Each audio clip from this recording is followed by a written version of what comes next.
माझ्या आलेली आहे.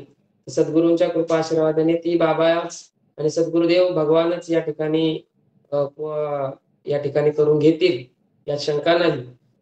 तरी आज आपण या श्रावण मासामध्ये एक बाबांकडे असलेला श्री गुरूंकडे या ठिकाणी विनंती केली की हा महिनाभर सर्वांनाच या श्रावण मासामध्ये सत्संगाची संधी मिळावी. खरं पाहिलं गेलं तर ते सांगत होते की बाबा किंवा देवाला ही आवड पाहिजे खऱ्या पद्धतीने बाबांची या संधीचा लाभ घेत, परंतु ऑनलाईन म्हणा किंवा अशा पद्धतीने केलं तर ते प्रत्येक जण त्याचा फायदा घेतोच असं नाही. पण तरी सुद्धा एक आपण प्रयत्न केलेला आहे आणि या प्रयत्नाला यश बाबा या ठिकाणी देत आहेत. काल आपण या ठिकाणी सर्व भगवंताचे पांडुरंगाचे लढिवाळ भक्त नामदेवराया यांचं चिंतन आपण काल बाबांच्या मुखारविंदे या ठिकाणी ऐकलं.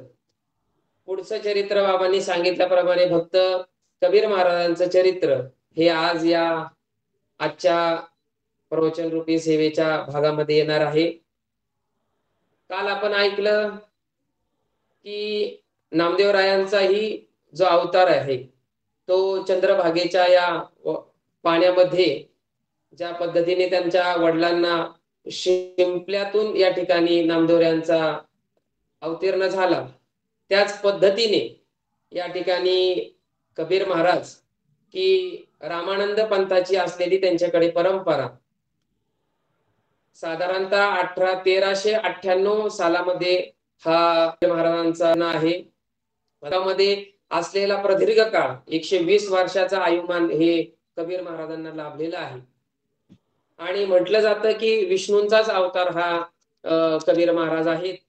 अशा पद्धतीने असणारे कबीर महाराज हे उद्धवाप्रमाणे शुक्राचार्यांचाही अवतार गर्भामध्ये न होता एका शिंपल्यातून भगीरथी नदीमधून वाहत चाललेल्या शिंपल्यामध्ये हा कबीर महाराजचा अवतार खऱ्या अर्थाने झालेला आहे. कमाल नावाचा मोमीन आहे. गंगा किनारी आपल्या वस्त्र सूत धुण्यासाठी ज्यावेळेस हे मोमीन जातात आणि त्यावेळेस त्यांना वाहत असणारा एक शिंपला सापडतो आणि त्या शिंपल्यामध्ये खऱ्या अर्थाने त्यांना त्या ठिकाणी शिंपल्यामधून किंवा त्या पाण्यात वाहणाऱ्या शिंपल्यामध्ये आवाज येऊ लागतो, रामनामाचा आवाज येऊ लागतो. त्या शिंपल्यामधून रामनाम येत असतं. श्रीराम जय जय राम, श्रीराम जय जय राम, श्रीराम जय जय राम, श्रीराम जय जय राम, श्रीराम जय जय राम. संत कबीरदासांचे आज या ठिकाणी आपण चिंतन ऐकणार आहोत. तर ज्याप्रमाणे नामदेवरायांचा अवतीर्ण हे त्यांच्या चंद्रभागेमध्ये त्यांच्या वडिलांना शिंपल्यामधून ज्या पद्धतीने हा अवतार नामदेवरायांचा झाला, त्याचप्रमाणे तमाल नावाचे एक मोमीन आहेत. तर ते भागीरथी नदीच्या काठावरती आपलं सूत धुण्यासाठी ज्यावेळेस जातात आणि त्यावेळेस त्यांना वाहत असलेला एक शिंपला त्या ठिकाणी दिसतो आणि तो शिंपला दिसतो म्हणून त्यांना काय हे वाटत नाही, पण त्या शिंपल्यामधून किंवा तो शिंपला वाहत असताना त्यांना त्या ठिकाणी रामनामाचा गजर त्या ठिकाणी ऐकू येतो. रामनामाचा गजर या ठिकाणी येतोय तरी कुठून हा शोधाशोध त्या ठिकाणी केल्यानंतर त्यांना लक्षात येत नाही शिंपल्यामधून कसा काय आवाज येणार ना रामनामाचा, किंवा शिंपला काय गाणार आहे किंवा काय म्हणणार आहे असा त्यांनाही प्रश्न पडतो. पण त्या ठिकाणी तमाल नामाचे मोमीन त्या ठिकाणी सूत धुवत असताना सगळीकडचं लक्ष दूर करतात आणि आपल्याला काहीतरी आवाज येतोय, रामनामाचा आवाज येतोय याच्याकडे लक्ष केंद्रित करतात आणि हा आवाज कोणत्या ठिकाणावरून येतोय हे लक्षपूर्वक ते पाहू लागतात. आणि ज्या वेळेस त्यांना शिंपला जो जवळ जवळ येतो त्यावेळेस त्यांना लक्षात येतं की अरे शिंपल्यातून या ठिकाणी नाम येते. पण नाम कसं असतं? श्रीराम जय जय राम, श्रीराम जय जय राम, श्रीराम जय जय राम, श्रीराम जय जय राम. अशा पद्धतीने त्या ठिकाणी त्या शिंपल्यामधून रामनामाचा ध्वनी येऊ लागतो. त्याचं वर्णन करत असताना बघ बघ, या ठिकाणी ग्रंथामध्ये वर्णन करताना असताना महाराज करतात, वाराणसीच गंगे तटी लागला मणिकर्णिकेच्या घाटी, तो शुक अवतार महाहटी नये पोटी गर्भवासा. म्हणजे त्या ठिकाणी मूल जन्माला आलं तर आईच्या उदरातून येतं हे आपण सारासार विचार करतो, किंवा नामदेवरायांचं चरित्र ऐकताना हे ऐकलं आपण श्रीगुरूंकडून की या ठिकाणी आईच्या उदरातूनच मुलाचा जन्म होत असतो, हे आपल्याला सगळ्यांना माहिती आहे. पण नामदेवराय असतील, कबीर महाराज असतील, यांच्या बाबतीत असं नाही झालेलं. तर वर्णन करताना म्हणतात की वाराणसीच्या गंगा तटी लागला मणिकर्णिकेच्या घाटी, तो शुक अवतार महाहटी नये पोटी गर्भवास, आयोनी संभव होनी सगुण मुखे करीती नामस्मरण, शिंपल्यातुनी धुनी नघे पूर्ण राम नाम अहर्निशी. म्हणजे त्या शिंपल्यातून राम नामाचा गजर हा अहर्निशी होत असतो, आणि तो तमाल नावाचा जो व्यक्ती असतो त्या ठिकाणी तो ऐकायचा प्रयत्न करतो. तव तमाल मोमीन अकस्मात सूत धुवावयासी आला तेथ, निज दृष्टीसी खाली पाहत तो शिंपला अवचित देखिला. आणि तो सूत धुवत असताना त्या तमाल नावाच्या मोमीवाला तो शिंपला त्या ठिकाणी दिसतो की अरे या शिंपल्यातूनच आपल्याला आवाज येतोय. पुढे महाराज वर्णन करतात, उदकांत जाऊन ते क्षणी शिंपला पाहे उपलोणी, तो बाळक देखले नयनी संतोष मनी वाटला. म्हणजे त्या ठिकाणी ते शिंपला हातात घेतल्यानंतर त्या शिंपल्यातून रामनामाचा गजर येतोय हे ऐकल्यानंतर त्याला आश्चर्य वाटतं, आणि त्या ठिकाणी तो शिंपला म्हणजे शिंपला उघडला जातो, आणि त्यामध्ये आश्चर्य काय तर त्यामध्ये एक बाल स्वरूपामध्ये एक बालक त्या ठिकाणी त्यांना पाहायला मिळतो. हे पाहिल्यानंतर मोमीन या ठिकाणी आश्चर्यचकित होतात की अरे अशी कशी काय देवाची करणी, असं काय झालं. पण चला, भगवंताचाच काय आशीर्वाद असेल किंवा भगवंताचीच काय देण असेल म्हणून तो मोमीन काय करतो, ते असणारं बालक घेऊन आपल्या घरी जातो. घरी गेल्यानंतर आपल्या पत्नीला झालेला हा सगळा वृत्तांत सांगतो की अगं अशा पद्धतीने हा शिंपला आला, त्याच्यातून रामनामाचा ध्वनी आला, आणि त्या ध्वनीमधून ज्या वेळेस तो शिंपला उघडला गेला तर हे बालक या ठिकाणी मिळालं. तिलाही इतका आनंद होतो की काही अनेक दिवस त्या दाम्पत्याला त्या ठिकाणी संतान नसतं. तर ते संतान पाहिल्यानंतर, ते बालक पाहिल्यानंतर इतका आनंद त्या ठिकाणी होतो. त्याचं वर्णन करताना या ठिकाणी महाराज करतात की या ठिकाणी बाळक करी नामस्मरण, ऐकोनी आश्चर्य करती जन, म्हणती हा तमाल मोमीन काय पुण्य आचरला. त्या ठिकाणी आश्चर्यचकित होतं की असं कसं काय झालं.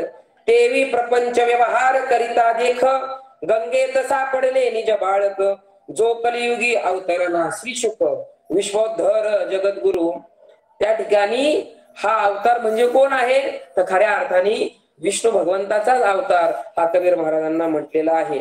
म्हणून अशा पद्धतीने हा या ठिकाणी महाराजांचा या ठिकाणी अवतरण झालेला आहे.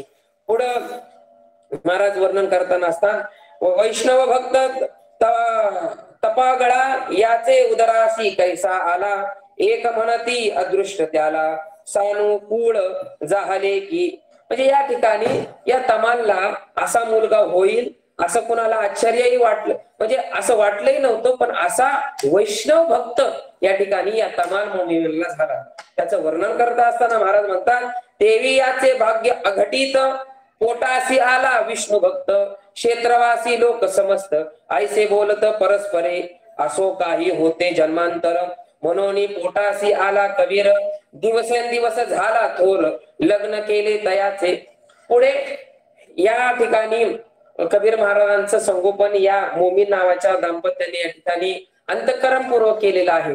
आणि असं करत असताना कबीर महाराज हळूहळू या ठिकाणी मोठे होतात. पण मोठे होत असताना अशा परिवारामध्ये अवतार झाला, जन्म झाला असला तरी भगवंताचं नामस्मरण, हरीचं नामस्मरण कायम स्वरूपी ते करत असतात. रामनामाचा गजर कायम करत असतात. म्हणजे बघा, रामनामाचे पवाडे तेथे विघ्न कैसे बापुडे, विघ्न पडे मज भक्ता पुढे, उघडती कबाडे मोक्षाची. म्हणजे रामनामाचं हे जन्मताच त्यांना त्या ठिकाणी परमेश्वरांनी देण दिलेली असावी किंवा आशीर्वाद दिलेला असावा की हे कबीर महाराज लहानपणापासूनच वैष्णव पंथामध्ये म्हणा, या संप्रदायामध्ये येत असताना रामनामाचं हे नाम कधी त्यांनी सोडलेलं नाही. कोणतीही गोष्ट असू दे, पहिलं रामनामाला त्यांनी प्राधान्य दिलं. असं होत असताना हळूहळू हे या ठिकाणी कबीर महाराज मोठे झालेले आहेत. आणि मोठे झाल्यानंतर त्यांच्या आई वडिलांना असं वाटतं की आपला मुलाचं या ठिकाणी रामनाम तो कायमच करतो, पण आता व्यावहारिक, संसारिक, प्रापंचिक त्याला जबाबदारी दिली पाहिजे आणि त्यातून काहीतरी तो चांगलं करल, त्याच्या हातातून चांगलं घडेल, अशा उद्देशाने या ठिकाणी आई वडील त्यांचं या ठिकाणी लग्न लावण्याचं त्या ठिकाणी ठरवतात आणि त्या पद्धतीने त्यांचं लग्न लावलं जातं. आठवे आपुले आणि पराव, समविषम नाही ठाव, ब्रह्माधिकार कराव, सारिका भाव तयावरी, पुढे पडिल्या द्रव्य राशी, इच्छा न वाटे दया घ्यावयासी, तस्कर नेता निज द्रव्यासी, रक्षण तयासी करेना. त्या ठिकाणी त्यांचं या ठिकाणी त्यांचा लग्न सोहळा झालेला आहे. परंतु पुढे हा असणारे हे कबीर महाराज यांचं काही त्या ठिकाणी संसारामध्ये किंवा त्यांच्या सगळ्या गोष्टी व्यवहारामध्ये काही लक्ष लागत नाही. त्या ठिकाणी आई वडील त्यांना सांगत असतात की कबीर आपण हे केलं पाहिजे, ते केलं पाहिजे, परंतु कोणतीही जबाबदारी न घेता प्रत्येक वेळेस रामनामामध्ये ते दंग झालेले असतात. अशा असणाऱ्या कबीर महाराजांना एकदा त्यांच्या आई वडील हे व्यवहारासाठी व्यवहार उद्योग काहीतरी केला पाहिजे म्हणून सूत विणण्याचा हा त्यांचा पारंपरिक व्यवसाय, हा त्या ठिकाणी त्यांचे वडील त्यांना जबाबदारी देतात की आता तू काही बाकी करायचं नाही, तुला रामनाम आवडतं ठीक आहे, त्याच्याबद्दल आमचं दुमत नाही, परंतु आपला पारंपरिक असलेला व्यवसाय सूत जे विणायचं आहे ते तुम्ही केलं पाहिजे. अशा पद्धतीने कबीर महाराजांना त्या ठिकाणी आपल्या घरचे त्यांचे सांगतात की तुम्ही काहीतरी व्यापार केला पाहिजे, सूत विणलं पाहिजे. अशा पद्धतीने चला आपल्या घरच्यांची इच्छा आहे या उद्देशाने कबीर महाराज सूत विणण्यासाठी येतात. आणि एकदा असं होतं की सूत विणता विणता त्यांना रामनामाचा त्या ठिकाणी नामस्मरण करतात आणि या नामस्मरण करता करता त्यांना एक त्यांची विधेयी अवस्था त्या ठिकाणी प्राप्त होते. त्या ठिकाणी कबीर महाराज राम नाम घेत असताना त्यांना विधेयी अवस्था प्राप्त होते, पण त्या ठिकाणी जे सूत विणण्यासाठी घेतलेलं असतं ते अर्धवटच राहतं. म्हणजे असंच कायम त्यांचं असंच होत होतं की सूत विणायला घेतलं की त्या ठिकाणी रामनामामध्ये ते तल्लीन व्हायचे आणि इकडे सूत विणायचं राहायचं, असं अनेक वेळा घडत होतं. पण एकदा काय होतं, हे सूत विणता विणता रामनामामध्ये ते तल्लीन होतात. सूत तर त्या ठिकाणी विणायचे, आईने तर जबाबदारी सांगितलेली, वडिलांनी तर जबाबदारी सांगितलेली, मग करायचं काय, हे तर ते विधेयी अवस्थेमध्ये गेलेले. त्या ठिकाणी कबीर महाराजांचं सूत हे अर्धवट राहिलेले आहे. आता ते पूर्ण करण्यासाठी खऱ्या अर्थाने भगवंताला तिथे यावं लागतं आणि ते सूत विणावं लागतं.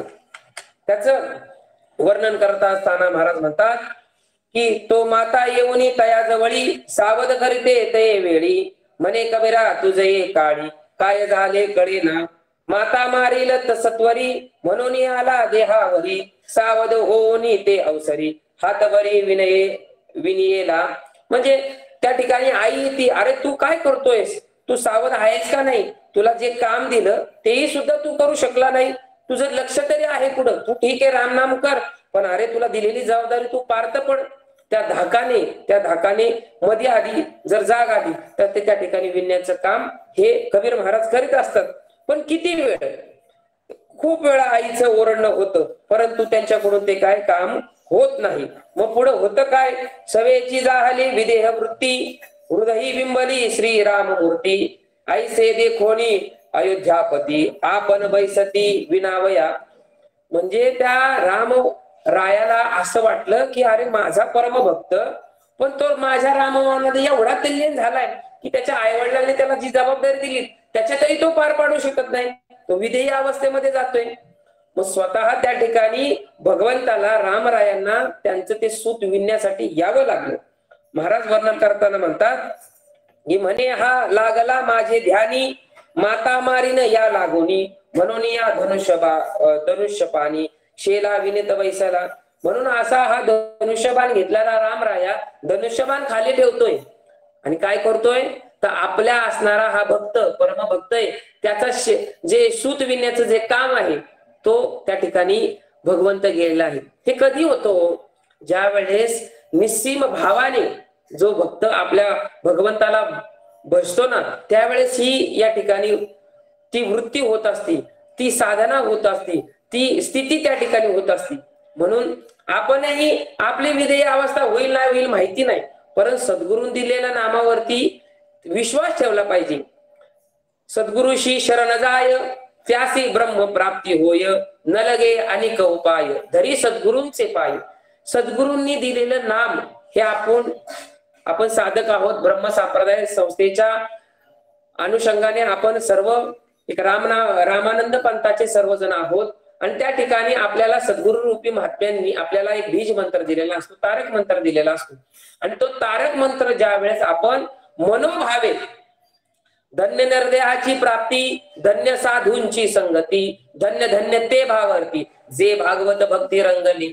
कधी पण सद्गुरूंना शरण गेल्यानंतर, साधूंना शरण गेल्यानंतर, सद्गुरूरूपी महात्म्यांना शरण गेल्यानंतर ते नामरूपी बीज आपल्याला देतात. आणि ते नामरूपी बीज जे आहे ना, त्याच्यावरती विश्वास ठेवून आपण ते कार्य केलं पाहिजे. म्हणून सद्गुरूंनी दिलेल्या नामावरती एवढं प्रेम केलं पाहिजे, एवढा विश्वास ठेवला पाहिजे की त्या जोरावरती आपण ध्यान विधेय अवस्थेवर गेलो पाहिजे. आणि तशीच विधेय अवस्था ही कबीर महाराजांची झालेली आहे की रामनामावरती एवढा विश्वास की त्याच्या व्यतिरिक्त मला काही नाही. रामनामाचे पवाडे ते विघ्न कैसे बापुडे. मी सांगितलं तुम्हाला, ते विघ्न पडे मज भक्ता पुढे, उघडती कवाडे मोक्षाची. मोक्षाचं कवाड हे रामनामाने उघडलं जातं, ही शक्ती रामनामामध्ये आहे. म्हणून अशा कबीर महाराज सूत विणता विणता विधेय अवस्थेला जातात.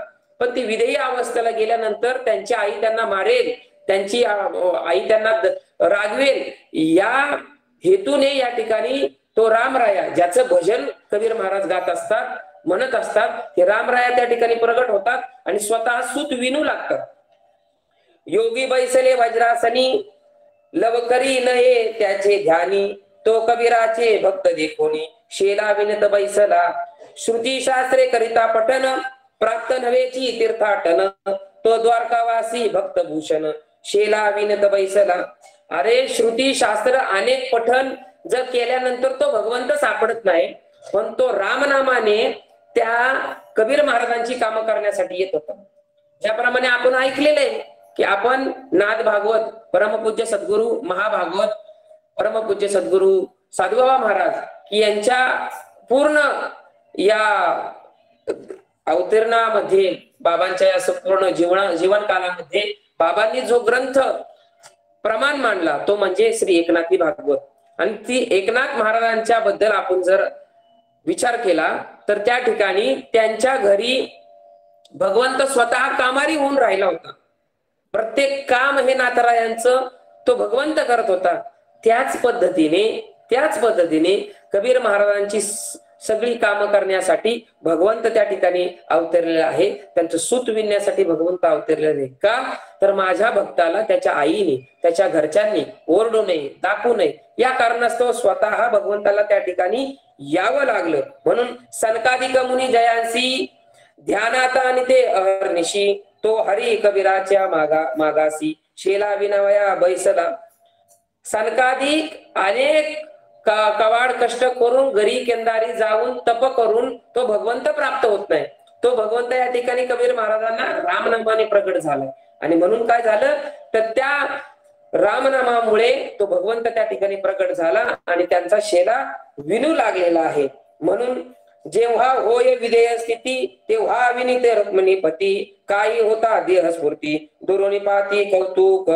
म्हणून दुरोणी त्या ठिकाणी कौतुक पाहिलं जात होतं. असे असणारे या ठिकाणी कबीर महाराज म्हणजे बघा त्यांची काय स्थिती होती की देवाने त्या ठिकाणी यावं. पण होतं असं की असं अनेक वेळा होत असतं. एकदा त्यांचा तो सूत विणलं जातं. तो सूत विणता विणता भगवंताचाही हात त्या ठिकाणी लागलेला असतो. मग ते सूत कसं तयार झालं असेल, इतकं सुंदर असं सूत त्या ठिकाणी तयार होतं. आणि एकदा त्यांच्या आई वडील त्यांना म्हणतात की आता बाबा तू हे सूत असेल, आपण जे काय तयार घरी केलेलं आहे ते सूत विकण्यासाठी तुला काय करावं लागेल तर बाजारात तुला जावं लागेल आणि बाजारात हे तुला गिराईक पाहून तुला ते विकावं लागेल. म्हणून शेला आणीला विकावयासी हा आठवण नाही जनमानसी, हृदय धरुनी ऋषिकेशी जपे राम मानसी निज प्रेमे. म्हणजे त्या ठिकाणी आल्यानंतर सुद्धा त्यांची स्थिती काय झालेली आहे, तर रामनामामध्येच. म्हणजे शेला घरी करत असताना राम नाम केलं, दिविदेह अवस्थेला गेले, भगवंत त्या ठिकाणी प्रगट झाला, भगवंतांनी सहाय्य केला, त्या ठिकाणी त्यांचं सूत तयार झालं. ही तरी गोष्ट सूत तयार करण्यासाठी भगवंत आला. पण आता पुढची जबाबदारी घरच्यांनी दिली, अरे हे सूत तू तयार केलं ठीक आहे, पण हे विकायचे, आता हे विकण्यासाठी ते बाजारात जातात. बाजारात गेले तरी त्यांची अवस्था काय, विदेही. त्याही ठिकाणी रामनामाचे जप त्या ठिकाणी करतात. लावणीय नेत्रपाती हृदयी चिंती श्रीराम मूर्ती, मुखे गातसे राम कीर्ती, विदेह स्थिती होनी. मग त्याही ठिकाणी विदेह स्थितीमध्ये जाऊन रामनामच घेत असतात. म्हणजे आता हरी बाहेर हरी, हरीने घर कोंडिले. आपण काय म्हणतो की माझ्या अंतरंगामध्ये आत हरी आहे, बाहेर आहे. महाराज वर्णन करताना म्हणतात की विठ्ठल आमुचे जीवन, विठ्ठल आमुचे जीवन, आगमनी गमाचे स्थान, विठ्ठल सिद्धीचे साधन, विठ्ठल ध्यान विसावा, विठ्ठल कोळीचे दैवत, विठ्ठल वित्त गोत चित्त, विठ्ठल पुण्य अन पुरुषार्थ, अवघी मात विठ्ठलची, विठ्ठल आमुचे जीवन. म्हणजे विठ्ठल आमुचे जीवन, आगम निगमाचे स्थान, विठ्ठल सिद्धीचे साधन, विठ्ठल ध्यान विसावा. म्हणजे तुकोबारा त्याचं वर्णन करताना करते विठ्ठल ध्यान विसावा. पुढे जाऊन महाराज म्हणतात, बोलावा विठ्ठल, पहावा विठ्ठल, करावा विठ्ठल जीव भावे, येणे सोसे मन झाले हव भरी, परत माघारी येत नाही. म्हणजे बोलताना बोलावा विठ्ठल, पहावा विठ्ठल आणि करावा विठ्ठल जीव भावे. म्हणजे सर्वतोपरी कुठेही पहा तो माझा कृष्ण, तो माझा परमात्माच मला दिसत आहे. या उद्देशाने कबीर महाराज पण त्या ठिकाणी त्यांचं नामस्मरण चालू असतं.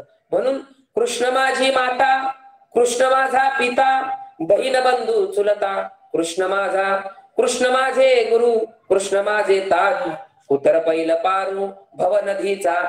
म्हणजे भवनदीचा पार करण्यासाठी माझा कृष्ण परमात्मा मागे पुढे उभा आहे.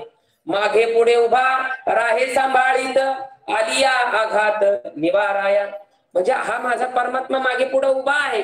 आणि तसाच कबीर महाराज ज्या वेळेस आपलं सूत विकण्यासाठी बाजारामध्ये जातात, बाजारामध्ये गेल्यानंतर सुद्धा बाजारामध्ये आता गिराईक येतील, त्यांना ते सूत दाखवलं पाहिजे, सूत कसं आहे हे पटवून दिलं पाहिजे.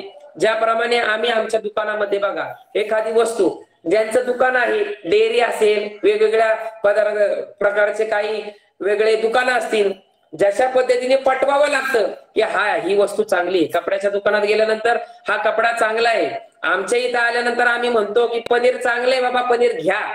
म्हणजे ही क्वालिटी दाखवावी लागते. तशी आता कबीर महाराजांना सांगायला पाहिजे होतं की हे माझं सूत, हे अशा अशा पद्धतीचं सूत आहे, रेशीम सूत आहे, खूप चांगल्या पद्धतीचं सूत आहे, तुम्ही घ्या, तुम्हाला आवडेल, घरी न्या, असं पटवून द्यायला पाहिजे होतं. पण त्याही ठिकाणी ते कबीर महाराजांना काही जमत नाही. कबीर महाराज त्या ठिकाणी जातात, सूत त्या ठिकाणी समोर ठेवतात, बाजार भरला जातो. आता या ठिकाणी अनेक प्रकारचे त्या ठिकाणी लोक येत असतात, सूत पाहत असतात. सूत एक नंबर असतं. कारण काय, तर त्या सूताला भगवंताचा हात लागलेला असतो ना. ते काय कबीर महाराजांचे एकट्याच्या हाताचं नव्हतं, त्या जो जगदीश परमात्मा आहे ना त्याचा हात त्याला लागलेला असतो. मग ते सूत कसं तयार झालेलं असतं. मग प्रत्येक येणारा व्यक्ती त्या सुताकडे पाहायचा की त्याला आश्चर्य वाटायचं, अरे किती सुंदर आहे, पण महाग असेल, नको घ्यायला. अनेक प्रकारचे अनेक मंडळी येत असतात बाजारामध्ये. काही जण सूत आवडतं पण खिशामध्ये पैसा नसतो, काही जणांना भरपूर प्रमाणात आवडतं ते सूत, आता घ्यायलाच पाहिजे, पण तेवढे पैसे त्यांच्या खिशात नसतात. असे अनेक प्रकारची लोक त्या ठिकाणाहून जातात. पण कबीर महाराज बाकी शांत का, तर त्यांच्या अंतःकरणामध्ये ते रामनाम चालू असतं. म्हणून त्यांना वाटत नाही की आता हे सूत आपण सांगितलं पाहिजे, हे असं सूत आहे, पण ते काही सांगत नाही. अनेक प्रकारची लोक येतात जातात, परंतु सूत काही विकलं जात नाही. दिवस मावळतीला येतो, सूत बाकी जिथल्या तिथंच असतं. अरे एक सूत साधं विकता नाही आलं, पण भगवंतालाही त्या ठिकाणी वाईट वाटतात. पण आपला भक्तच असा आहे तर त्याला काय करणार. अनेक प्रकारची लोक येतात जातात पाहतात, पण सूत काही विकलं जात नाही. आता करायचं काय, ध्यान अवस्थेतून कबीर महाराज बाहेर येतात आणि बाहेर आल्यानंतर इकडे तिकडे पाहतात तर बाजार काय संपलेला आहे. बाजार संपलेला आहे. आता बाजार संपलेला आहे पण सुता आपलं काही विकलं गेलं नाही. पण आता घरी जाऊन आता आपली खरडपट्टी होणार आहे. आपली आई असेल, वडील असतील, ते विचारणार, अरे बाबा सुताचं काय झालं, तू विकलं नाही. अशा भीतीपोटी त्या ठिकाणी ते भीतात आणि त्या ठिकाणी आता घरी जावं का नाही हा त्यांच्या पुढे प्रश्न तयार होतो. म्हणून त्या ठिकाणी प्रश्न तयार झाल्यानंतर ते काय करतात की बाबा आता आपण गेल्यानंतर आई आपल्याला ओरडा करेल, आपल्याला रागवेल, मग आपण करायचं तरी काय. म्हणून ते काय करतात, एका ठिकाणी एक झोपडी त्या ठिकाणी त्यांना जाता जाता दिसते आणि ते म्हणतात की ठीक आहे, आता मी तर घरी जाऊ शकत नाही, पण आपण काय करूया, त्या ठिकाणी झोपडीमध्ये जाऊया. म्हणून त्या झोपडीमध्ये त्या ठिकाणी ते जातात आणि काय करतात, पुन्हा एकदा नामस्मरणाला बसतात. ऐसे म्हणून विष्णू भक्त उगाची बैसला निवांत, तो एक ओस घर अकस्मात नयनी त्वरित देखिले. म्हणजे त्यांना जाता जाता ते अकस्मात असं एक घर दिसतं आणि त्या घरामध्ये ते त्या ठिकाणी जातात. कबीर उठोनी सत्वर गती जाऊनी बैसला एकांती, श्रीराम भजन निज प्रीती सप्रेम गती करीतसे. सासू गांजील म्हणूनी लपोनी बैसे जैसे सून, तेवी मातेचे भय करून बैसला से एकांती. म्हणजे बघा किती सुंदर उदाहरण दिलंय, सगळ्यांना पटेल असं की जसं सासू आता सुनीला रागविल म्हणून सून गपचूप एका ठिकाणी आपलं आपलं काम करून गपचूप राहते. अनेक जण सासू आहेत, अनेक जण सुन्या पण आहेत, हे त्यांना पटेल. हे खरंच आहे की आता सासू आपल्याला रागवेल म्हणून सून आपलं सगळं काम आवडते आणि एका ठिकाणी गपचूप शांततेत असते की आपलं काम झालेलं आहे. त्याचप्रमाणे आता आपली आई आपल्याला ओरडेल, आपल्याला रागवेल, हा अंदाज या ठिकाणी कबीर महाराजांना येतो आणि जाता जाता त्यांना एक घर अकस्मात दिसतं आणि त्या घरामध्ये हे नामस्मरणासाठी त्या ठिकाणी बसतात. म्हणून आईशा परी तो विष्णुदास परवेशला असे घर ओस, निष्ठा देखोनी जगन्निवास सत्व पाहावया पातला अतिवृद्ध होऊनी ब्राह्मण. म्हणजे त्या ठिकाणी आता आई ओरडेल, आपले वडील ओरडतील घरी जाऊन, त्यापेक्षा हे घर दिसतंय ना तर आपलं चिंतन करत बसा. आणि त्या ठिकाणी ते चिंतनासाठी कबीर महाराज बसतात. कबीर महाराज बसल्यानंतर देव पण शेवटी देव काय सरळ नसतो. देव तसा आपला कृष्ण भगवंत कसा आहे की वाकडा पाय करून उभा आहे ना, तसंच भगवंत पण आपली परीक्षा घेत असतो. म्हणजे भगवंत काय करतो, त्या ठिकाणी कबीर महाराजांची परीक्षा घ्यायचं ठरवतो आणि काय करतो तो, ऐका की अतिवृद्ध होऊन ब्राह्मण वस्त्र नेसला फाटके जीर्ण, ही व सुटले अति दारुण पौष माघा सारिखे. म्हणजे काय करतो, वृद्धाचं त्या ठिकाणी तो रूप घेतो आणि आता कबीर महाराजांचं त्या ठिकाणी त्याला परीक्षा घ्यायची असते आणि जीर्ण असणारे वस्त्र, फाटके असणारे वस्त्र त्या ठिकाणी आता घालून येतो आणि त्या ब्राह्मणाचं रूप घेतलेलं फाटके तुटके घातलेली वस्त्र पाहून थंडीचे दिवस असतात आणि कबीर महाराजांना म्हणतात की बाबा रे, मला खूप थंडी वाजते, तर मला तुला एखादं कोणतंही वस्त्र मला देणार आहे, मला खूप थंडी वाजते. कोण असतो, भगवंत असतो. परीक्षेच्या आपल्या भक्ताची परीक्षा घ्यायची त्या उद्देशाने त्या ठिकाणी येतात आणि परीक्षा घेतात अशी की एका अशा पद्धतीने ब्राह्मणाचं रूप फाटके तुटके कपडे घालून येतात आणि कबीर महाराजांना म्हणतात की मला थंडी वाजते बाबा, काहीतरी तू मला पांघरायला किंवा मला अंगावर घेण्यासाठी दे. कबीर महाराज एकाही क्षणाचा विलंब न लावता आपले जो शेला भगवंताने त्यांनी विणलेला असतो ना तो त्या ठिकाणी फाडला जातो. अर्धा शेला त्या ठिकाणी आपल्या त्या आलेल्या त्या ब्राह्मणाला त्या ठिकाणी देव करतात. एका क्षणाचाही विलंब करत नाही. जो भक्त असतो ना, निस्सीम भक्त असतो, तो आपल्याकडील असलेली वस्तू एखाद्याला गरजूवंताला देत असताना कोणत्याही प्रकारे येतकंचित सुद्धा मनात शंका न बाळगता त्वरित तो देत असतो. तसं या ठिकाणी कबीर महाराजांनी कोणताही विचार केलेला नाही, तर तो पांघरण्यासाठी त्या ठिकाणी त्यांनी वस्त्र देव केलेलं आहे. आणि पुढे काय होतं बघा, ऐसे बोलून शाळंगधर मलंग वेशे आला झाला फकीर, माता शोभती जटा भार चरणी तोडर गारमणी. एवढं करून तो ऐकत नाही. तो अर्धा फाडलेला शेला घेऊन तो ब्राह्मणाच्या रूपामध्ये भगवंत आलेला असतो ना, तो बाहेर पडतो त्या खोलीतून आणि पुन्हा देवाला वाटतो की आपण आहे ना पुन्हा एकदा त्याची परीक्षा घ्यावी. म्हणून काय करतो, मालांग वेशामध्ये म्हणजे फकीराच्या वेशामध्ये त्या ठिकाणी पुन्हा देव येतो रूप पालटतो. आता शेवटी तो देवच आहे हो, तो रूप पालटायला त्याला किती अवकाश लागतोय. बाहेर गेला, रूप पालटलं, फकीराचं रूप घेतलं, फकीराच्या रूपामध्ये परत आला आणि काय म्हणाला, अरे बाबा मी या ठिकाणी थंडीमध्ये कडकडलेलो आहे, मला पण एखादे वस्त्र देणार आहे. काय करतात, हाती तसबी घेऊन माळ, डोळे अरक्त केले विशाल, सत्व पहावया घननीळ, चाले तात्काळ अतिवेगे, सुवर्णमलिन देखादा दृष्टी, पावया घेती कसवटी, की भ्रमती नाने असेल पोटी, सुलक टोचिती निजबळे.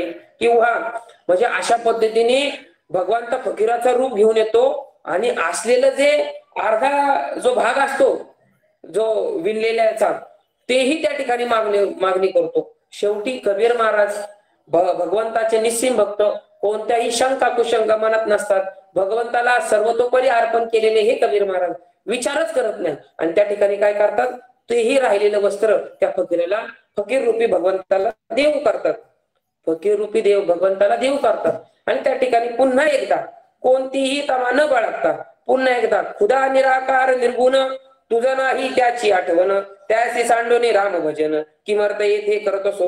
मग त्या ठिकाणी करताना ते म्हणतात की अरे भगवंत चराचरामध्ये भरलेला आहे, म्हणून तू मला इथं वस्त्र दिलंच पाहिजे. आणि अशा पद्धतीने त्या फकीराला त्या ठिकाणी ते कोणताही विचार न करता ते त्या ठिकाणी त्यांना देऊन टाकतात.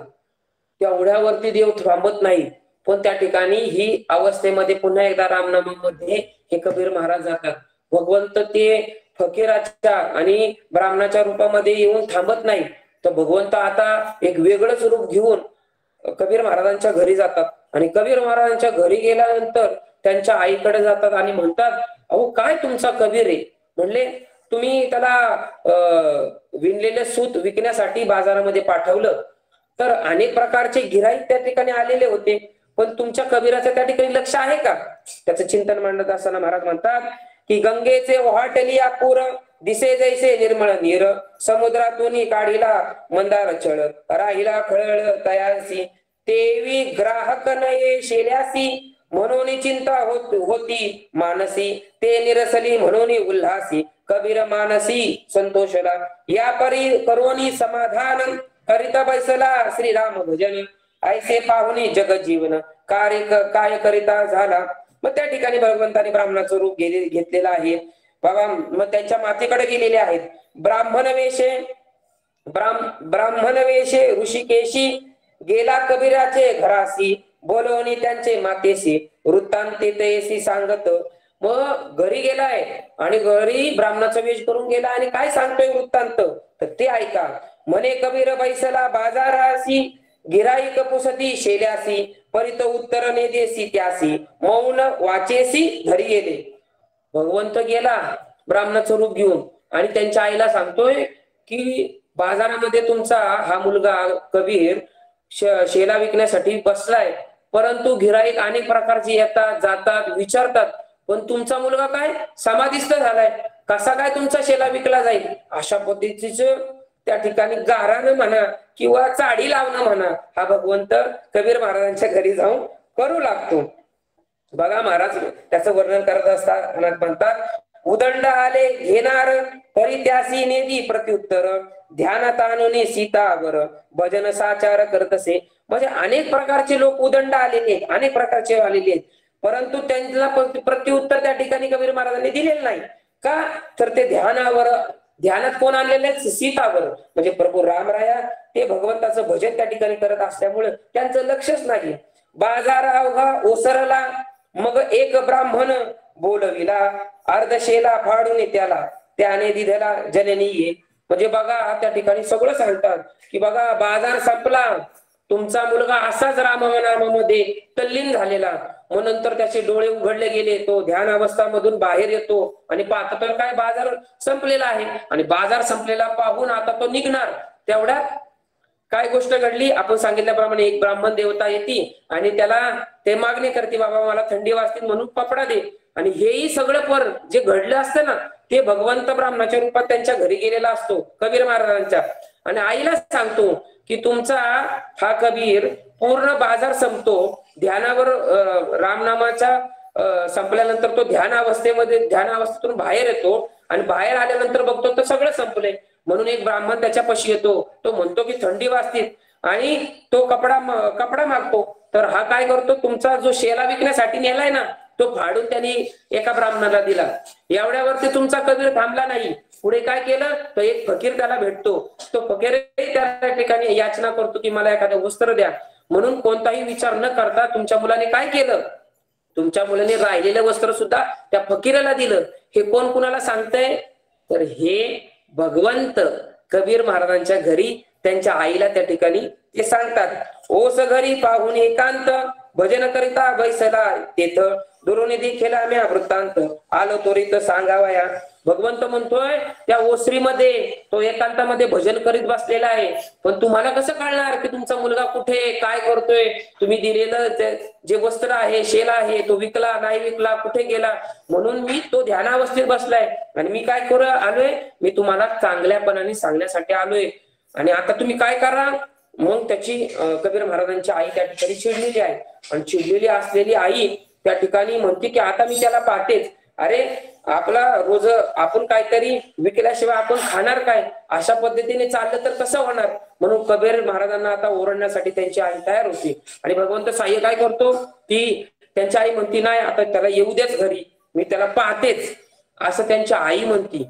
देव काय म्हणतो, तसं नाही तसं नाही, मी काय करतो तुम्हाला ज्या ठिकाणी कबीर महाराज बसलेत ना ते ठिकाण दाखवतो. ते कधी येतील नाही येतील, तुम्हाला सापडतील नाही सापडतील. एक काम करा, तुम्ही घरी यायची वाट नका पाहू, तुम्ही माझ्या बरोबर चला. देव केवढा हुशार आहे बघा. देव काय करतो, परीक्षा घ्यायची तर एखाद्या भक्ताची इतकी घेतो की ते सोडतच नाही. मग त्या ठिकाणी देव त्यांना विनंती करतो, नाही नाही तुम्ही या ठिकाणी थांबू नका, तुमचा जो कबीर आहे ना त्या ठिकाणी भजन करत बसलेला आहे, चला माझ्या बरोबर चला. माझे मनीचा भाव पूर्ण की तुमचे असावे कल्याण. बघा, माझ्या मनीचा भाव पूर्ण की तुमचे असावे कल्याण. परी कबीर संसारात मन न घालेची जननी. ऐसे बोलता वैकुंठवास ऐकोनी क्रोध आला मातेस. म्हणे आता येईल मंदिरास ताडीन तयासी निज करे. म्हणजे बघा देव काय म्हणतोय की आता तुम्ही घरी यायची वाट नका बघू, तुम्ही माझ्या बरोबर चला. तो बैसला असे एकांती चाल दाखवितो तुझ प्रती. वृद्धेशी धरोनी हाती चाले श्रीपती लवला आहे. म्हणजे वयोवृद्ध असलेली आई पण भगवंत पण बघा एखाद्याची परीक्षा घ्यायचीच म्हणतो तर अशी घेतो. ती वयोवृद्ध असलेली कबीर महाराजांची आई, तिला त्या ठिकाणी भगवंतानी धरले. बघा काय त्या मातेचं भाग्य असेल, धरलं आणि चला आम्ही तुम्हाला दाखवतो. ज्या ठिकाणी कबीर महाराज बसले त्या ठिकाणी नेऊन दाखवतो. म्हणून सत्वर आली दोघे जण तेथे कबीर बैसला करीत स्मरण. वृद्धेसी दाखवे धरून जगत जीवन ते धवा.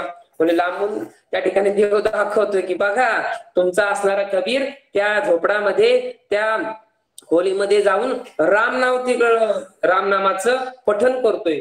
म्हणून काय होतं रामनामाने, म्हणून बैसला होता जिये सदनी तेथे रामनामाची निघे ध्वनी. ज्या ठिकाणी बसतात ना त्या ठिकाणी बाहेर पण ध्वनी येऊ लागतो. जैसा नारदे अनुष्ठानी वाल्मिकी मुनी बैसविला. म्हणजे कशा पद्धतीने बसले होते हो. ज्या एकदा बघा की वाल्याच्या वाल्मिकी का झाला, वाल्याचे वाल्मिक ऋषी कसे झाले, तर नारद मुनींचा असणारा साक्षात्कार किंवा नारद मुनींची संतांची भेट होते. संतांची भेट झाल्यानंतर त्या ठिकाणी अनुग्रह दिला जातो. रामनामाचं बीज त्या ठिकाणी वाल्याला दिलं जातं आणि वाल्या काय करतो, रामनामाचे जीवनभर म्हणजे 7 रांजणं इतकी रांजणं भरतील इतके मनुष्य त्या ठिकाणी त्या वाल्याने मारलेले असतात. परंतु सद्गुरु रूपी संत रूपी हे नारद महर्षी ज्या ठिकाणी भेटतात ना त्यावेळेस अनुग्रह घेतला जातो. रामनामाचं ते बीज त्या ठिकाणी दिलं जातं आणि त्या रामनामावरती विश्वास ठेवून आपल्याही सद्गुरूंनी आपल्याला दिलेलं जे नाम आहे ना, नामावरती विश्वास ठेवला तर काय होतं की नाम जपता चंद्रमुळी नामे तरला वाल्या पोळी. रामनामानं म्हणजे सद्गुरूंनी दिलेलं नारायण म्हणजे नारद मुनींनी दिलेलं नाम त्यावरती विश्वास कुणी ठेवला, वाल्याने ठेवला. झालं काय तर त्या नामाच्या जोरावरती वाल्याचे वाल्मिक ऋषी झाले. बरोबर. म्हणून सद्गुरूंनी दिलेल्या नामावरती आपणही विश्वास तेवढा ठेवला पाहिजे. आपण ओतप्रोत असं ज्ञान सद्गुरूंनी दिले ना, नाम दिले ना, विश्वास तेवढा ठेवला पाहिजे की जेणेकरून काय होतं आपणही विधेय अवस्थेपर्यंत जाऊ शकतो. ही ताकद कुणात आहे? राम नामामध्ये, तारक मंत्रामध्ये, सद्गुरूंनी दिलेल्या नामावरती आहे. म्हणून आपण साधकांनी केले काय केलं पाहिजे?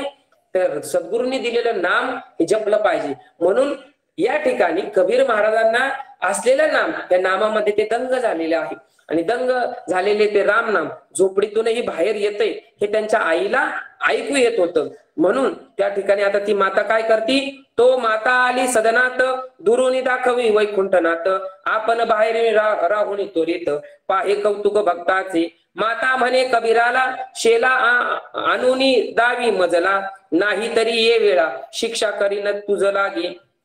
आता आई जवळ गेली आणि आई त्याला उठवती कबीर महाराजांना, कबीर कबीर.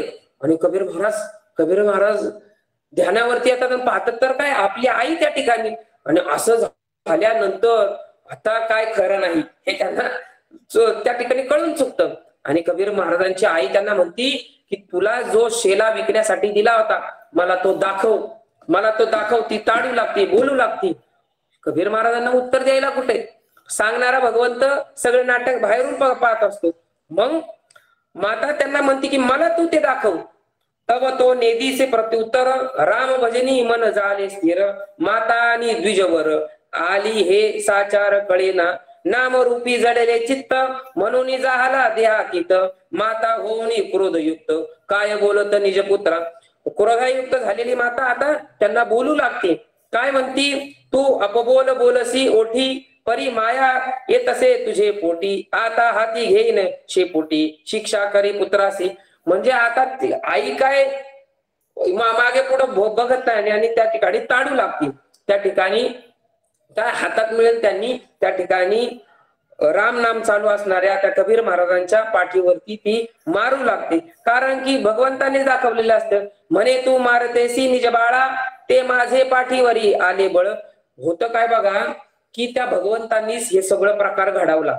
आपल्या शिष्याची असणारी परीक्षा घ्यायचं ही भगवंतांनीच ठरवलं. सगळं काही करत असताना आईला तिकडं बोलून आणलं, आईला सगळं सांगितलं. आता आई आपला शेला कुठे म्हणून मागू लागली, तीही त्या कबीर महाराजांना सांगू शकत नसतात. पुन्हा विधेय अवस्थेमध्ये जातात. असं असताना त्या आईला अनावर होतो राग आणि आई कबीर महाराजांना मारू लागते. कबीर महाराजांना आई मारत असताना पाठीवरती आई मारती, पण तो त्रास त्यांना न होता त्या परमेश्वराला होऊ लागतो. आणि परमेश्वराचं चिंतन मांडत असताना महाराज म्हणतात की जैशी मुळी लागता जय तू म्हणे तू मारित असे निज बाळा, ते माझी पाठीवरी आले बळ, आता पुरे हो तात्काळ, ऐसे घननेळ बोलिला. म्हणजे तो घननेळ बोलू लागतो. त्या ठिकाणी देव येतो ब्राह्मण रूपामध्ये आलेला. तो म्हणतो की अहो आई तुम्ही त्यांना मारताय पण वळ माझ्यावरती येतात. त्यावेळेस ते ब्राह्मण वेशातच असतात. आणि द्विधा मनस्थितीत आई येते की अरे मी माझ्या लेकराला कबीराला मारते आणि वळ ह्यांच्या अंगावरती का आला पाहिजे.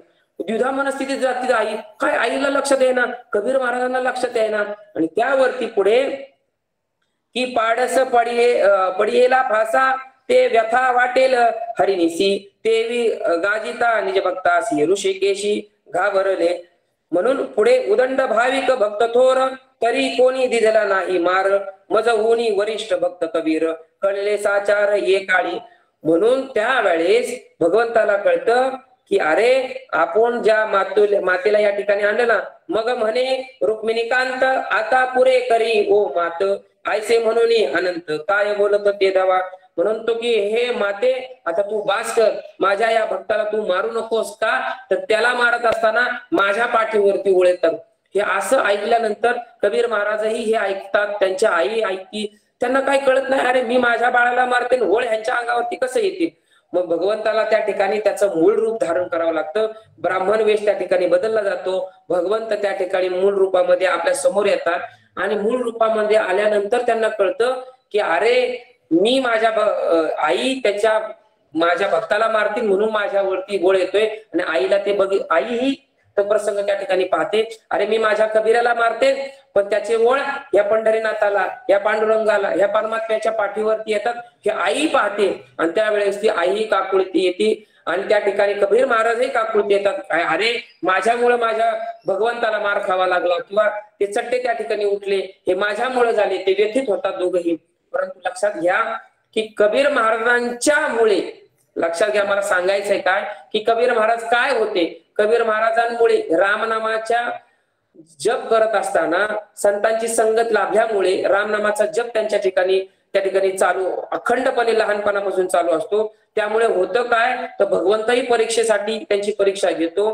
परीक्षेला पात्र असणारे कबीर महाराज त्या ठिकाणी परीक्षेला पात्र ठरतात. सगळी झालेली हकीकत या ठिकाणी आईलाही कळते, पण या कबीर महाराजांमुळे त्या भगवंताचं यथार्थ दर्शन, समोर दर्शन त्या ठिकाणी त्यांच्या आईला होतं. हे कशामुळे होतं, ते कबीर महाराजांच्या भक्तीमुळे होतं. म्हणून असा भक्त भगवंत म्हणतो की मी या ठिकाणी पाहिलेला नाही. म्हणून कबीर महाराजांचं नाम हे इतकं सुंदर असतं. म्हणून धन्य साधूंची संगती, म्हणून देवाने डोळे दिले असले तरी दृष्टी देण्याचं काम हे संत महात्मे, साधू महात्मे करत असतात. म्हणून अशा कबीर महाराजांसारख्या संतांना आपण शरण गेलं पाहिजे.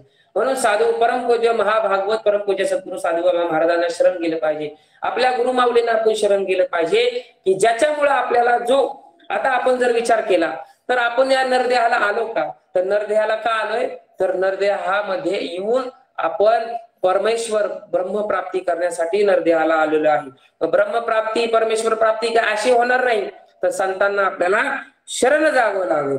म्हणून सद्गुरुविन ब्रह्मज्ञान हे सर्वथा नव्हे नव्हे जाण, हे उपनिषदार्थ प्रमाण परमनिर्वाण साधिले. म्हणून सद्गुरु रूपी संत रूपी महात्म्यांना त्या ठिकाणी शरण गेल्याशिवाय आपल्याला ब्रह्मप्राप्ती होऊ शकत नाही. म्हणून कोटी कोटी जन्माची पुण्य संपत्ती जरी असेल आहे ती गाठी, तय माझ्या संतांची संगती सत्संगे भक्ती उल्हास. म्हणून कोटी जन्माचं पुण्य सुकृत लागतं, त्यावेळेस आपल्याला संतांची भेट ही होत असते. म्हणून व्याघ्रसिंहाचे दूध जोडे, चंद्रामृत हाती झडे, परी हरी प्रियेची भेटी ना तोडे, दुर्लभ भाग्य गाडे मनुष्या. सद्गुरु माऊलींनी काल सांगितलं व्याघ्रसिंहाचं दूध आपल्याला आणता येईल, चंद्रामृतही आणता येईल, पण सद्गुरु महात्म्यांची भेट होणं, त्यांचा सत्संग लाभणं हे कधीही घडू शकत नाही. म्हणून जो साधू संगती लागला माझ्या नाम दर्शनाला, तो सुपात्र देह वेचला, तो जन्मला श्रीमंत कोली. म्हणून जो साधू संगती लागला का, तो माझ्या नाम दर्शनाला, मला प्राप्त करण्यासाठी साधूच्या संगती लागला. जो साधू संगती लागला माझ्या नाम दर्शनाला, तो सुपात्र देह वेचला, तो जन्मला श्रीमंत कुळी, तो श्रीमंत कुळामध्ये जन्मलेला आहे, असं या ठिकाणी महाराज या ठिकाणी सांगतात. म्हणून सत्संगे भक्तीची प्राप्ती, उद्धवा तू जाण निश्चिंती, संतांपाशी माझी भक्ती वाट पाहती उभी असे. म्हणजे संतांच्या ठिकाणी माझी भक्ती आहे ना, वाट पाहती. म्हणून अशा संतांना शरण जा, असं या ठिकाणी भगवान श्रीकृष्ण उद्धवजींना सांगतात. म्हणून किडी भिंगुरडीच्या संगती पालटते स्वदेह स्थिती, देवी धरल्या संत संगती भक्त पालटती मधुरूपे. म्हणून संत संगती वेगळे जाण, तात्काळ पावया माझे स्थान, आन नाही साधन साच जाण उद्धवा की जर मला प्राप्त करून घ्यायचं असेल ना, तर तुला संतांना शरण जावं लागेल. आणि कोणत्या संतांना शरण जावेल की जे माझ्यामध्ये तल्लीन झालेले आहेत. मग त्याचं उदाहरण म्हणून कोण देता येईल, तर कबीर महाराजांचे हे महात्मे आहेत. परमपूज्य सद्गुरु महाभागवत परमपूज्य सद्गुरु साधूबाबा महाराजांचे हे महात्मे आहेत. आपल्या सद्गुरू सारखे महात्मे आहेत ना, अशांना शरण जावं लागेल. आणि शरण गेल्यानंतर खऱ्या अर्थाने आपल्याला भगवंताची ब्रह्मप्राप्ती ही होऊ शकते. म्हणून धरलिया संत संगती निंदते ही वंद्य होती, उद्धवा तू निष्पाप निश्चिंती, तरी सत्संगती करावी. म्हणून सत्संग केला पाहिजे. सत्संग करण्यासाठी सद्गुरु रूपी महात्म्यांच्या ठिकाणी, संत रूपी महात्म्यांच्या ठिकाणी शरण गेलं पाहिजे. म्हणून रामनामाचं जप त्या ठिकाणी केला पाहिजे. सद्गुरूंना संतांना शरण गेल्यानंतर ते आपल्याला राम नाम देत असतात, बीज मंत्र देत असतात, तारक मंत्र देत असतात. आणि त्या तारक मंत्राच्या जोरावरती सद्गुरु रूपी महात्म्यांच्या आशीर्वाद रूपीने आपण त्याची साधना बैठक, आपण आपल्या संप्रदायामध्ये साधनेला अभ्यासाला खूप महत्व आहे. हे याचंच कारण की फक्त रामबीज आपल्या सद्गुरूंनी दिलं. आता बघा अनेक जणांनी गुरुपौर्णिमेला अनुग्रह घेतला असेल, आता नवीन जण आहेत, जुने आहेत. गुरुपौर्णिमेला गुरु करायचा या पद्धतीने लोक अनेक येतात, सद्गुरु रूपी महात्म्यांच्या ठिकाणी शरण जातात, सद्गुरु रूपी महात्मे त्यांना अनुग्रही देतात. पण त्यानंतर ती लोक फक्त गुरुपौर्णिमा एकच दिवस लक्षात ठेवतात आणि आले तर आले, नाहीतर नाही. अशा ठिकाणी त्यांनी सद्गुरूंना शरण एकच दिवस गेले तर त्यांना ब्रह्मप्राप्ती होणार आहे का? अशाने ब्रह्मप्राप्ती होणार नाहीये. तर ज्या सद्गुरूंनी आपल्याला अनुग्रह दिलेला आहे तर त्यांची रोज उठता बसता प्रत्येक क्षणाला त्यांचा ध्यास आपल्या मनामध्ये पाहिजे. त्यांनी दिलेल्या नामाचा नामजप आपल्या अंतःकरणामध्ये पाहिजे आणि त्या नाम जपावरती आपण चांगलं कार्य करू शकतो. म्हणून प्रत्येक साधकाने सद्गुरूंच्या ठिकाणी कायमस्वरूपी ध्यान अवस्थेमध्ये राहिले पाहिजे, सद्गुरूंच्या निगडीत राहिलं पाहिजे. आपल्याला एखादी अडचण आली, एखाद्या गोष्टी अध्ययनामध्ये नामस्मरण करताना जर अडचण आली तर आपल्याला सद्गुरूंना फोन केला पाहिजे. पण नवीन साधकांसाठी सांगतोय, आम्ही स्वतः सुद्धा आम्हालाही अडचण आली तर आम्ही सद्गुरू महात्म्यांना फोन त्यांच्याशी वार्तालाप केला पाहिजे. पण असं कधी कधी होत नाही, परंतु हा वार्तालाप झाला पाहिजे, जेणेकरून काय होईल तर आपल्या अडचणी हे सद्गुरूंपी महात्मे त्यांच्या आशीर्वादातून मुक्त करू शकतात. म्हणून आपण सद्गुरूंनी दिलेल्या नामावरती विश्वास ठेवला पाहिजे, अंतःकरणपूर्वक आपल्याला नाम जप केला पाहिजे. नाम जपाने काय होईल तर आपल्याला त्या परमात्म्याची, त्या सद्गुरूची प्राप्ती होऊ शकते. म्हणून अशा सद्गुरूची प्राप्ती करण्यासाठी, अशा भगवंताची प्राप्ती करण्यासाठी अशा सद्गुरूंना शरण जायला पाहिजे. कबीर महाराजांच्या सारख्या संतांना शरण गेलं पाहिजे. म्हणून कबीर महाराजांच्या त्या असणाऱ्या भगवंताच्या रामनामाची असणारी त्यांची उत्कंठा, असणारा त्यांचा ध्यास, असणारा त्यांचा नामजप, त्या जोरावरती भगवंताला स्वतः त्यांची कामे करावी लागली. स्वतः देव त्या ठिकाणी प्रगट होतो आणि कबीर महाराजांमुळे त्यांच्या मातोश्रींना सुद्धा त्या ठिकाणी भगवंताचा त्या ठिकाणी आशीर्वाद लाभलेला आहे किंवा दर्शन झालेले आहे. ते कुणामुळे झालं तर कबीर महाराजांमुळे झालं. एकदा होतं असं की कबीर महाराजांना एक शेवट राहिलेला आहे, 5 मिनिटात या ठिकाणी सत्संग संपेल. एकदा कबीर महाराजांना रोज पाहणारा एक व्यक्ती त्यांना पाहतो आणि म्हणतो की, एकदा प्रश्न विचारतो की महाराज, तुम्ही तर म्हणता की रामनामामध्ये तुम्ही असता कायम, तुम्ही पण असं मला काही वाटत नाही, कारण की अनेक वेळा तुमची कामच काही ना काहीतरी चालू असतात, मग तुम्ही रामनाम घेता तरी कधी? तो म्हणते, तुम्हाला सांगतो त्याचं उत्तर मी तुम्हाला सांगतो. कारण कोणत्याही कामामध्ये राम हा पाहिला पाहिजे. मग कोणतंही काम असू दे, उठता बसता, आपण कोणतेही घरातून बाहेर पडल्यापासून तर घरी येतोपर्यंत अनेक प्रकारची कामे करतो. घरातली गृहिणी असेल, ती सकाळी उठल्यापासून स्वयंपाकापासून अनेक प्रकारची कामे घरामध्ये करत असतात. आपण सगळेजण वेगवेगळी प्रकारची कामे करतो, पण ते चालू असताना आपलं रामनाम चालू पाहिजे. तसंच हा मनुष्य रोज पाहतोय की बाबा कबीर महाराज रोज पाहतोय मी वेगवेगळ्या प्रकारची त्यांची घरगुती कामं करतात, पण ते विधेय अवस्थेला पण पोहोचतात. तो त्याचा प्रश्न असतो की तुम्ही मग नामस्मरण करता कधी, कसं करता, काय करता नक्की? तो म्हणतो मी तुला उत्तर देतो, चल माझ्या बरोबर. म्हणून ते कबीर महाराज त्यांना घेऊन चालू लागतात आणि चालता चालता एक स्त्री त्या ठिकाणी, स्त्रिया त्यांना पुढून येताना दिसतात.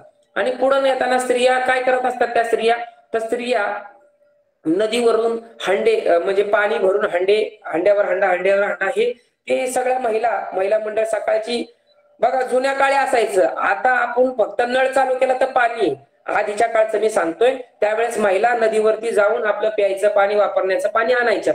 अशाच त्या महिला पाणी आणत असतात. आणि त्यावेळेस महिला गाणं गात कोणतंही काम करताना भगवंताचं नामस्मरण करता करता ही मंडळी आपली कामं करायची. म्हणून त्या महिला सुद्धा काहीतरी भगवंताचं नामस्मरण करीत करीत ते येत असतात. आणि त्यावेळेस त्या व्यक्तीला कबीर महाराज म्हणतात की बघा ह्या स्त्रिया येतात, काय करतात त्या, तर आता त्यांच्या डोक्यावरती काय आहे, हंड्यावर हंडा, त्याच्यामध्ये काय आहे, पाणी आहे, बरोबर, आणि मुखामध्ये काय आहे तर नाम, त्यांचा नामजप चालू आहे. त्या चांगल्या दंग होऊन त्या ठिकाणी चाललेले आहेत. मग आता तुम्ही सांगा, आता त्यांच्या कोणकोणत्या गोष्टी चालू आहेत? त्यांनी एकतर नदीवर गेल्या, त्यांनी पाणी घेतलं, हंड्यावर हंडा ठेवलेला आहे, त्या हंड्यामध्ये पाणी आहे, एका ठिकाणी मुखामधून नामच जप चालू आहे, त्या ठिकाणी टाळ्या वाजवतात, सगळं काय. हंड्याला हात आहे का? हंड्याला हात नाही. म्हणजे काम काय चालू आहे तर हंड्यामध्ये पाणी आहे, या ठिकाणी हाताने टाळी वाजवली जाते, मुखाने नाम घेतलं जातं. मग आता त्या स्त्रीचं लक्ष नक्की पाण्यावर पाहिजे का नाही? जर हंडा पडला तर काय होईल, पाणी सांडेल, घागर पडेल, घागर फुटेल, बरोबर की नाही? पण तिच्या पाण्यावरती लक्ष आहे, तिच्या रामनामावरती लक्ष आहे का टाळीवरती लक्ष आहे? सांगा बरं तुम्ही, असा प्रश्न कबीर महाराज त्या व्यक्तीला विचारतात. तर त्याला काय सांगता येत नाही, कारण की त्या स्त्रीचं काय काय चाललं असतं. हंड्यामध्ये त्या घागरीमध्ये पाणी एक काम, दुसरं रामनाम दुसरं काम, हाताने टाळी वाजवतीत आणि आनंदी डोलतीत पण, म्हणजे तिचं अंतःकरण डोलत असतं. म्हणजे 3 कामं एकाच ठिकाणी त्या स्त्रीचं चालू असतात. हे पाहिल्यानंतर कबीर महाराज म्हणतात, तुम्हाला उत्तर मिळालं का? म्हणजे बघा, ती स्त्री 3 कामं करत असताना तरी सुद्धा तिच्या मुखामध्ये रामनाम असतं. तसंच कबीर महाराज अनेक प्रकारची कामं करत असताना त्यांच्या ठिकाणी रामनाम हे कायमस्वरूपी असतं. म्हणून अशा पद्धतीने आपल्याही जीवनामध्ये आपणही काम करत असताना कबीर महाराजांसारखंच उठता बसता शयन करताना कोणत्याही स्थितीला आपण असताना जर रामनामा जर आपण घेतलं तर आपल्याला कोणत्याही प्रकारची अडचण येणार नाही. आणि खऱ्या अर्थाने या मनुष्य देहामध्ये आलोय ना, तर रामनामानेच आपण तो भगवंत प्राप्त करू शकतो. सद्गुरूंनी दिलेल्याच नामावरती विश्वास ठेवून त्यांच्या कृपा आशीर्वादाने हा भगवंत प्राप्त करू शकतो. म्हणून आपण सर्वांनी सुद्धा सद्गुरूंनी दिलेल्या नामावरती विश्वास ठेवून आपण उठता बसता जो बीज मंत्र आहे, कामिनिक मंत्र आहे, त्याचं पठण केलं पाहिजे, की जेणेकरून कधी ना कधी सुप्त रूपाने सुद्धा म्हणा, कोणत्या रूपाने सुद्धा म्हणा, कधीतरी आपल्याला आपले साधू बाबा आपल्याला नक्की भेटतील, हा विश्वास आपल्या सर्वांना पाहिजे. त्यासाठी आपण सर्वांनी कबीर महाराजांसारखं रामनाम घेतलं पाहिजे. एवढंच या ठिकाणी सांगून या ठिकाणी मी आजचा या ठिकाणी ही कथा या ठिकाणी संपवतो. कुंडलिकावरदे हरी विठ्ठल, श्री ज्ञानदेव तुकाराम, पंढरीनाथ भगवान की जय, माऊली ज्ञानेश्वर महाराज की जय, जगद्गुरु तुकाराम महाराज की जय, संत सोपान काका महाराज की जय, जनार्दन स्वामी एकनाथ महाराज की जय, सद्गुरुदेव भगवान की जय, सद्गुरु साधू बाबा महाराज की जय, सद्गुरुदेव भगवान की जय. विठ्ठल विठ्ठल विठ्ठल विठ्ठल विठ्ठल.